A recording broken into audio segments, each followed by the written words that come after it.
That's right, you're right here at Galaxy 107 FM, and I'm joined by JB and by Nick Johns from the band Brother Hawk, and believe me, a very excited man.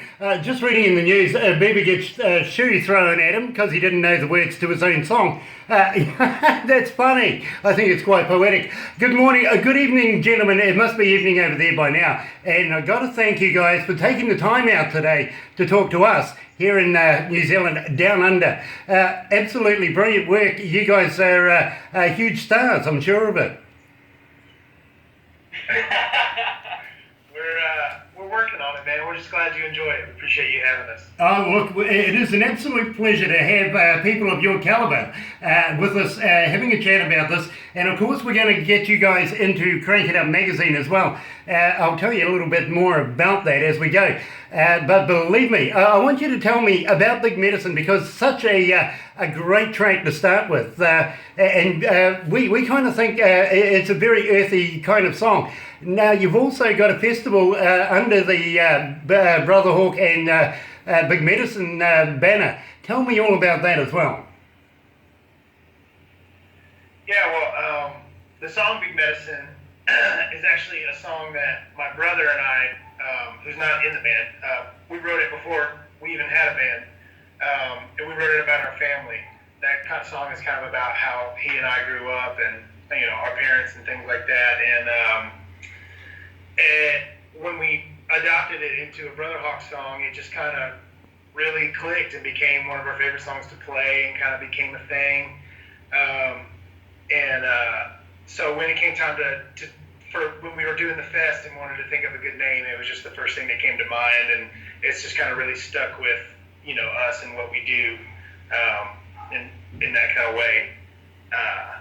And the festival itself, we honestly just started to do that because in Atlanta, Georgia, where we live, there are a lot of new music festivals coming up, like Shaky Knees and stuff like that, where they bring a lot of big bands in from all over the country and world and all these things. And but a lot of them don't really have a lot of good or any local Atlanta bands on them at all. So we just we have a bunch of friends that are in a lot of great bands and wanted to kind of help each other out and give everyone like an even level of exposure. And so we just kind of threw it together to say, like, hey, this is what Atlanta itself has to offer, not just something that goes on here, but these are the people that live and make music in Atlanta, and kind of put that forward. So that's where the Big Medicine Festival thing kind of came from. That's really, really cool, and I'm going to have to get dates and everything off you later on, so that maybe we can do our part, and when the next one's coming along, maybe we can actually give you a few plugs for it. Absolutely, would love to do that. Now, you formed the band in 2010, way back in 2010, so you've been together for a little while now, and it seems like for a while you've been bringing out an EP almost every year. Now, the question I was going to ask you, and it relates to the new work that you're doing at the moment. Basically, that's a collection of your greatest hits. That's the way we're looking at it anyway. How would you feel about that? We'd say that's accurate. The whole thing is that we were still kind of, through those EPs, we were really figuring things out as a band. The drummer changed on every single thing we've ever released. We've never had the same drummer. And so it was one of those where we started actually getting a lot more serious and started to push things forward. And instead of having just kind of like a disconnected collection of 5 songs here and there, we were just like, let's kind of stop and take a fresh start and put our best foot forward with a full length that we feel like represents the band that we are now. From just to kind of grow from that. So that's what Big Medicine was, was just those 10 songs. We thought that's where we are right now as a band, and we want to, put a lot of time and effort into the recording and put that forward instead of, we didn't want there to be a disconnect. If someone hears about Brother Hawk and they go listen to the first little demo we ever put out, and it's the first thing they hear, that's not what we wanted to represent us anymore. So that's why we kind of stopped and re-recorded some things, and just to kind of, say, this is where where we are now. This is what we do. This is the kind of band we are. That kind of thing. The thing that gets me, and I got to compliment you, Nick, especially in the particular track, No Room to Rust. That work that you've done in there, very, very old school sound to that, and old school feel, but it just absolutely works. How did you come to doing that?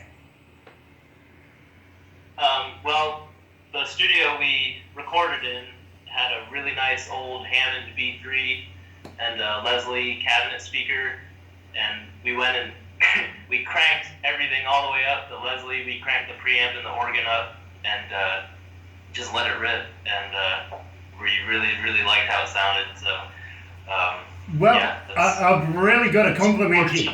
I've really got to compliment you, Nick, because it really has that Dawsey feel about it way back in the day, if you remember that kind of music. But you're a bit young to be able to remember that anyway. but it does. It absolutely shines through, especially on that particular track. Now, I also want to talk to you, JB, about Ghost. Now, how did you come to this? And where did the lyrics come from? Actually,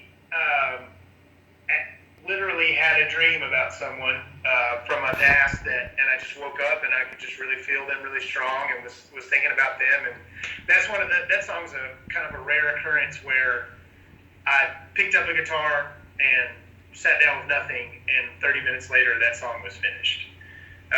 It rarely ever works that easily or that well. You know, you get a part, or I'll write lyrics over a span of months or something like that after the music's finished, but I kind of really just was feeling a certain kind of way and sat down and started trying to come up with something, and the first thing I came up with was the guitar line that repeats, you know, and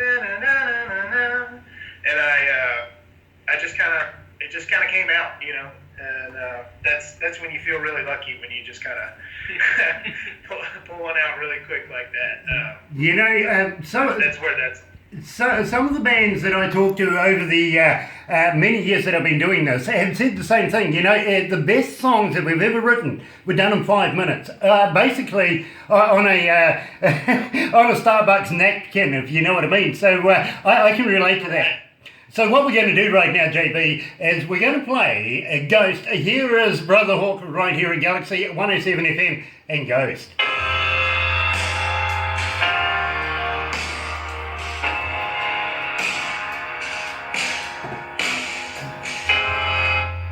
Nice song, this Yeah, one. absolutely. I love this track. Absolutely. You guys okay there? We're good, man. Nice. Don't need a beer or... Don't need a beer, cigarette? Hey, look, honestly, one guy I was talking to not so long ago was sitting there drinking beers, taking shots, rolling joints. He's having a lot better time than we are right now. Oh, well, relax, don't, believe me, you can pull the piss out of me anytime. I can take it.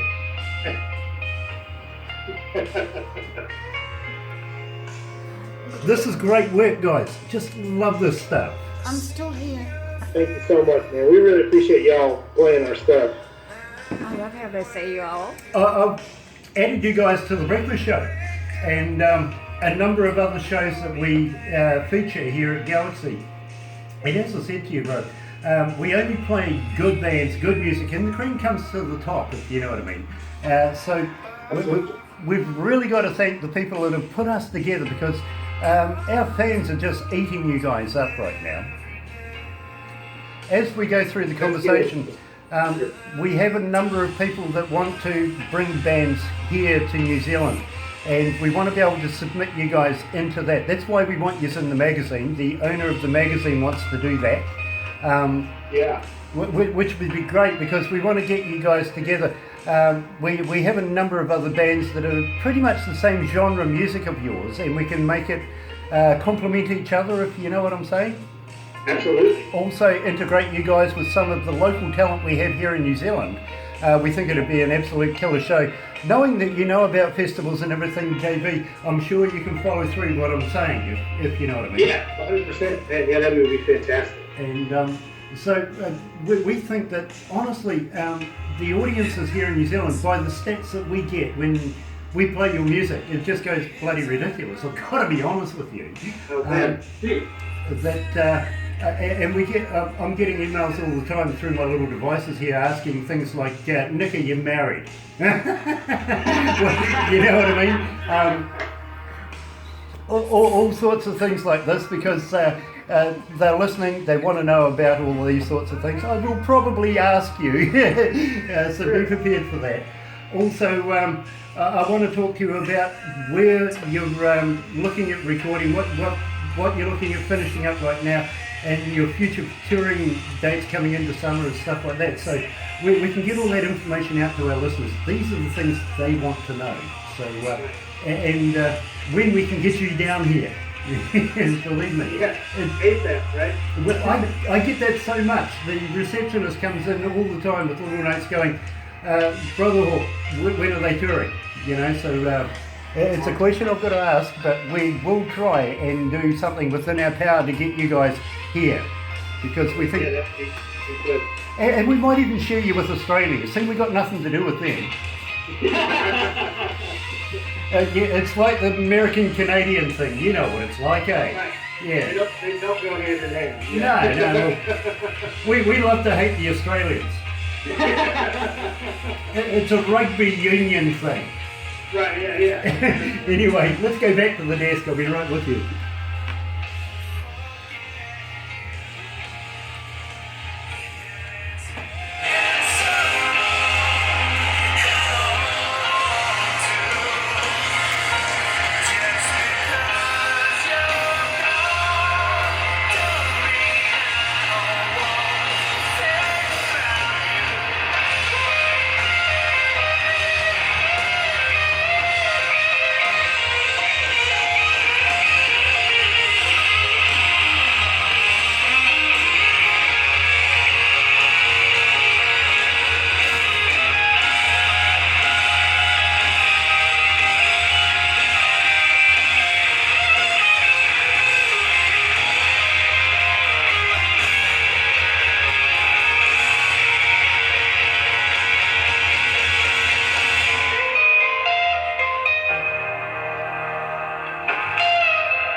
That's right, you're right here in Galaxy 107 FM, joined by future icons to the music industry. Brother Hawk, of course, JB, and Nick is joining us, coming out of Atlanta, Georgia in the United States. And I really am humbled that you've taken time out today, guys, to be able to talk to me about Brother Hawk and everything that's involved within the machinery known as Brother Hawk. Now, I was just looking at your influences: Neil Young, Led Zeppelin, Black Sabbath, the Allman Brothers, of course, the last surviving Allman brother passed away just a few days ago, Soundgarden, and the Black Crowes. You know, that must be yours, JB.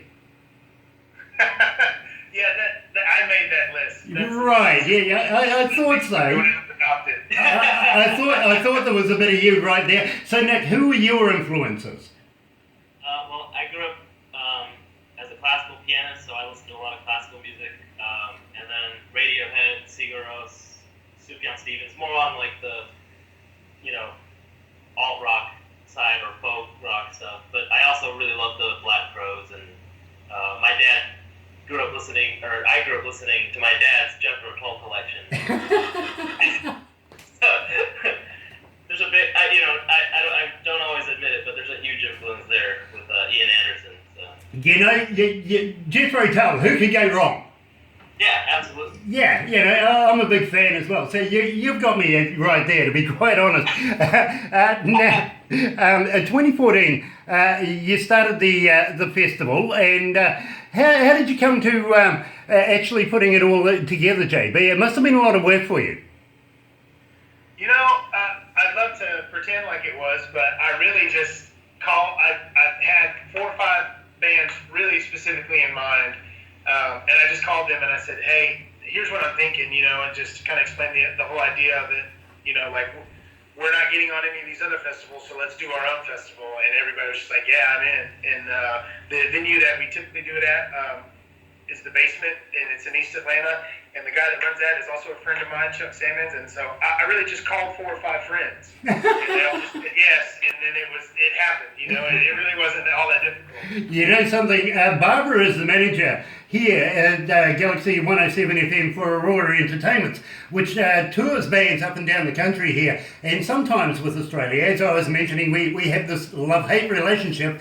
So we might share. We may share, only if they're good to us on that particular month. But the thing is, Barbara spends an awesome amount of time putting bands and shows together very, very intimately, if you can understand.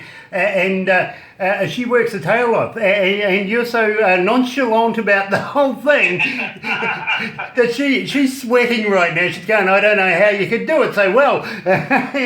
So, and of course, you're going to let us know closer to the times that you're having these particular shows so that we can give you a plug as well here in New Zealand, because I know a lot of Kiwis go all over the world, and they do listen to us, even if they're in Italy. They're listening to us right now, a little bit of expat stuff, if you know what I mean, and make decisions on where they're going to go next. So you never know. You might have a few Kiwis in amongst your crowd there, and if you do, send them home afterwards, right? You got it. Now, I want to talk to you about Have Love Will Travel. Now, this is an interesting track. How did you come to record this? And more importantly, where have you been recording just lately?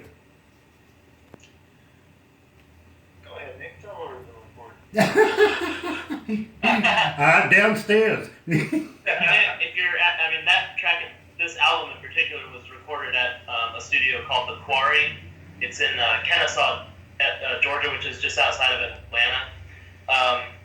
And it was a studio that was owned or run by Brendan O'Brien, who's a famous producer, recorder, engineer, and it's no longer around. So we recorded that album there, and we're really glad that we were able to do that because it's no longer around. So we just finished tracking up an album that will be coming out soon in a different studio in Atlanta called Maze Studios. Maze in Reynoldstown. You know, I'm just going to have to interrupt you just slightly there. Is there a chance maybe that you might be able to just tilt your camera just a little bit? Unfortunately, I really like looking up Nick's nose. Like that? That'll do fine, absolutely. Now I can actually get the ring on his fingers as well. So Maze, we've heard of Maze in the past. A number of artists have spoken about Maze. But what actually happened to the studio prior to that? Well, how come it closed down? It was Brendan O'Brien worked out of there primarily, but it's a band called Third Day. They're like a Christian rock band. They owned it, and for whatever, I think that the building it was in was being bought. And instead of it just going ahead with it, they just kind of closed it down and sold it along with the building and everything. But we used the same engineer, TJ Elias. He basically, we did it at the Quarry, but he made the record. He engineered everything, and he engineered this new one we're working on right now as well, just in a different studio. So it should have a similar vibe to it as Big Madison. Kind of that we go for that big raw sound. Or at least that's what we think we're going for, So it should be in the same ballpark as that. Just it was a pretty comparable place. They're both really nice places. Hard to go wrong. You know, I am so pleased that you mentioned your engineer. I'm an engineer myself and have worked in studios in the past over the years, as well as doing concerts outside, stuff like that. I've done pretty much every facet when it comes to working with bands that you could probably do, except for sing. And believe me, you don't want to hear that. I sing tenor, or 12 miles away from any ear you can find. So believe me, you don't want me singing. And I've also got the perfect face for radio, don't you think? Anyway, guys, what I want to do now is play your song here, Have Love Will Travel, right here at Galaxy at 107 FM. I'm joined by JB and Nick from Brother Hawk.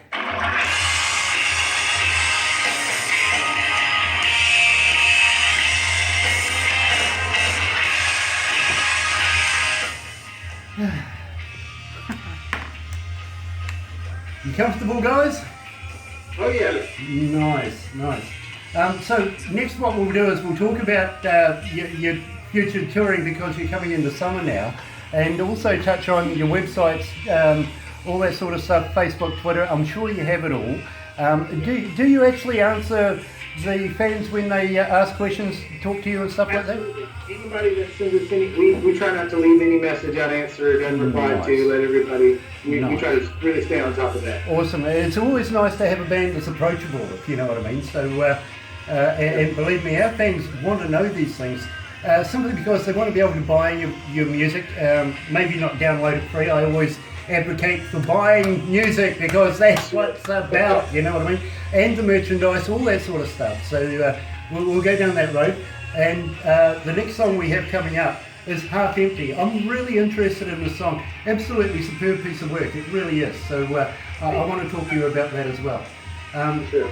This is a great song though. Let's take nothing away from this. You guys are bloody brilliant. Thanks, man. We're proud of it. We're glad you like it. Oh, look, we can't get enough of your stuff. And I'm going to ask you down the track, if you're going to release any new work, can we premiere it for you? We are just that big a fan that we would like to be able to do something like that for you guys. We'd love to. I'm thinking we're not quite done tracking what we're working on, but it should be like around fall, like maybe early late fall, when we finally get it out. So towards the end of the summer, we should have some, like a single ready or something like that for sure. Nice. Because at the same time, now that you've done an interview with me, or taking the time out to laugh at me at least, you're part of the Galaxy family, so we would like to be able to keep track of yours, to be able to catch up from time to time. Absolutely. Any tours that you're doing, we would love to be able to promote for you. You know, just give the shout outs for you guys. Keep your name going. At the same time, I'm going to ask you, would you be interested in doing some stingers or some promos for us for maybe your songs that you've got? You know, this is such and such, you can hear it on Galaxy or on The Breakfast Show or with DJ Grant, anything like that, and we can add it into the shows, much like we have with a number of other bands. Of course, Craving Strange Box, all sorts of bands are doing it, and we'd love to be able to keep your name rolling as well, and in our listeners' ears.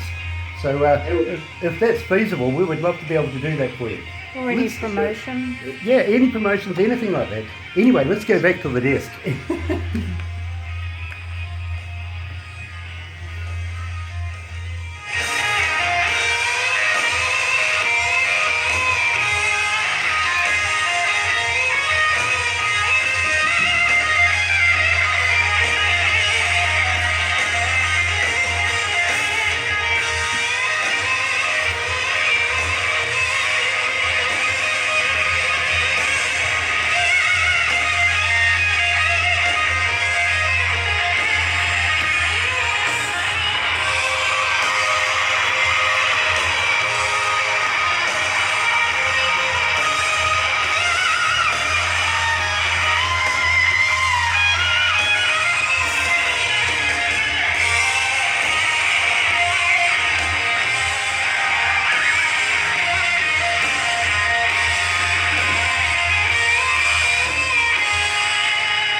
You're making me laugh. That's not funny. Hey, you're right here at Galaxy 107 FM. I'm sorry, guys.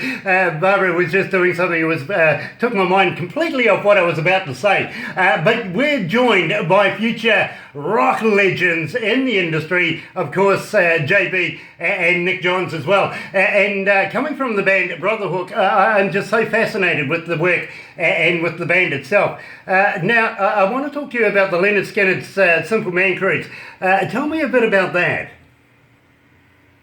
That was some of the most fun I've ever had in my entire life. It was 3 or 4 days or something, and 30 bands or something crazy like that. It was really cool, man. That was one of the first. It was really one of the first bigger things that we did as a band. that I can remember. And it was nice to kind of get out and play for some big crowds and really have them react extremely positively. You know, it went really well and met a bunch of cool people, and it was awesome. You know, I could absolutely understand where you're coming from with that, because believe me, I relished that kind of big feel for days and days and days of bands and bands and bands, and just eat that stuff up. Now, also, I want to talk to you about Joey Bonasama's Keeping the Blues Alive cruise. Now, that sounds like a ball in its own right. Yeah, it was. They were for the same cruise company, but they're just different lineups. And it was really interesting to see how different the two crowds were, but it was also really cool. Met a lot of just really great people and players and stuff like on both of those cruises. Six Man, they're based out of Atlanta. The company that does those cruises are based out of Atlanta as well. And they've been really good to us and just awesome people to work with, and just all around great experiences both times. You know, so now you're coming into summer, and you've had a couple of cruises under your belt. Are you looking at doing festivals on land this summer, and have you got anything planned, anything booked up? We've got a couple things. You know, we're still working on the record, so that's kind of taking precedent. We're kind of taking little breaks to do shows. Like this weekend, we're playing the Riverbend Festival in Chattanooga, Tennessee. I think the Flaming Lips headline the night that we're playing on Saturday, the 17th. And then we have an Atlanta show on this Sunday in Piedmont Park. So those are both two outdoor kind of summery things coming up. And the next weekend after that, we go up to Buffalo, New York to meet up with Blackberry Smoke to play. And then we're playing in Philly, a headlining show in Philadelphia the night before that. So a couple random things. We're kind of trying to work on the record during the week and go out and hit some shows on the weekends and stuff like that, just to kind of stay busy. But we'll be working on the record through the rest of the summer, I feel like. That's very, very cool. And Blackberry Smoke, I'm pleased you mentioned them, because we are actually doing an interview with them in the very near future. You preempted them by that much, to be quite honest. So when you see them, give me the worst review ever. Go on, I dare These are the absolute coolest dudes I've ever met in my entire life. I was about to try to be funny and say something bad, but I can't. Yeah, no, don't do that, because believe me, we appreciate you people as artists, as individuals, and performers, which leads me into when you go on stage, just prior to getting on stage, do you still get the butterflies? I do sometimes. Sometimes the excitement kind of overtakes that for me. Like, I'm so excited and so ready to get out there that like I can't be nervous because I just want it so much. But speaking of Blackberry Smoke, that's when we play with them is when we play for the bigger crowds that we've played for, and sometimes it can be a little nerve wracking just to kind of, you know, there's a lot of people out there.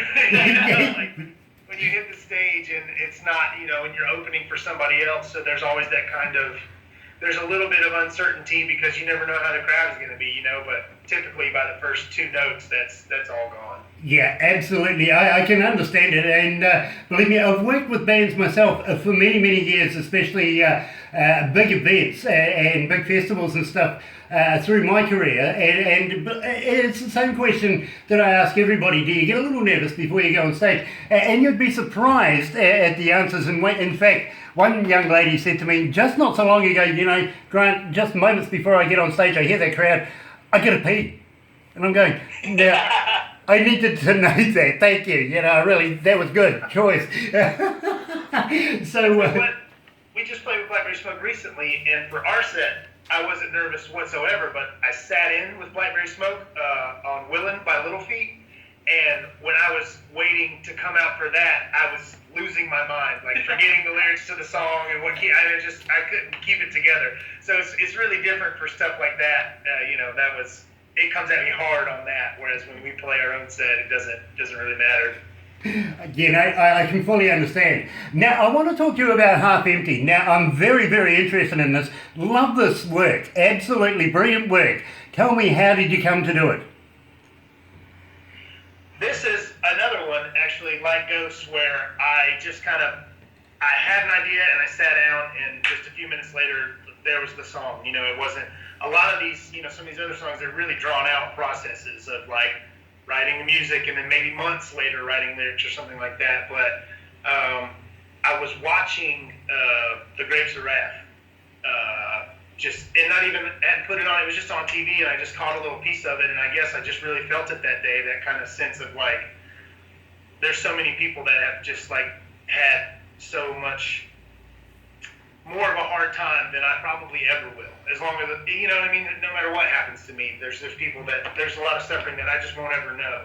And you can't not feel lucky just in that thought, and I feel like anyone could draw a comparison and kind of have that thought. And it's good to remind yourself of that. And that's just what that song was about. Just kind of like, because, at the same time, everyone has problems. Everyone has hard times. I mean, I know I do. I have times where I have a really hard time, and it just kind of gaining the perspective just goes a long way in those situations. And that's just all really that song was about, just something I feel like that anybody would go through, Okay, so what we're going to do right now, JB, is we're going to play Half Empty from Brotherhook, and I'm going to come back to you. I want to know how long you guys have been playing. Literally your own individual, you for JB, the guitarist, and of course for you, my friend, the keyboards. I want to know about what your history is. Are you guys child prodigies? You just absolutely pull it off. So let's play Half Empty. Here's Brotherhook right here at Galaxy 107 FM.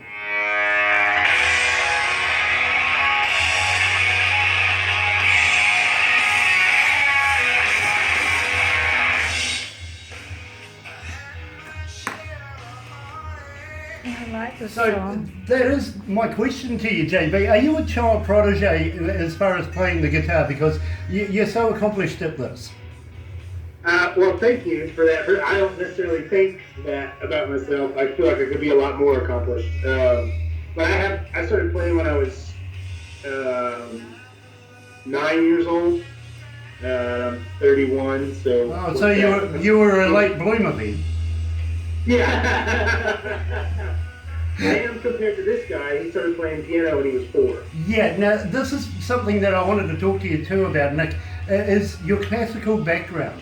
I can hear the professionalism in your key work. I really can. Being an engineer, I listen to stuff like this. Look, maybe I don't hear the swear words behind closed doors. I get that, but I don't hear the frustration. But I hear the professionalism in the finished product, and I gotta commend you, my friend. That's damn good work. You guys fit. Cross-reference that, of course, with Alan's drumming. I got him fat drumming, just absolutely brilliant drumming right there. And of course, James, you always need well, I don't know, is he a musician? Are bass players musicians? Really? Are they? I had a girlfriend say to me she was going out with a musician for a blind date. She came back crying, saying, "Yeah, but he's a bass player." Well, he grew up playing violin, or was it viola, something like that. Viola, and Anthony's a really good guitar player, but we didn't need a guitar player, so I talked him into being a bass player. That was a damn good move, to be quite honest. Because, honestly, your guitar work is just absolutely superb. I play a bit of guitar myself. I'm a legend in my own bedroom, I admit that. But I could never come up to the quality that you perform at, and I just absolutely admire that, my friend. I really do. Thank you, I appreciate that. So that obviously is where I'm going to go next, if you know what I mean. And then I'm going to talk to you about No Room to Rust, because I'm really interested in the song. It's very, very theatrical. It has got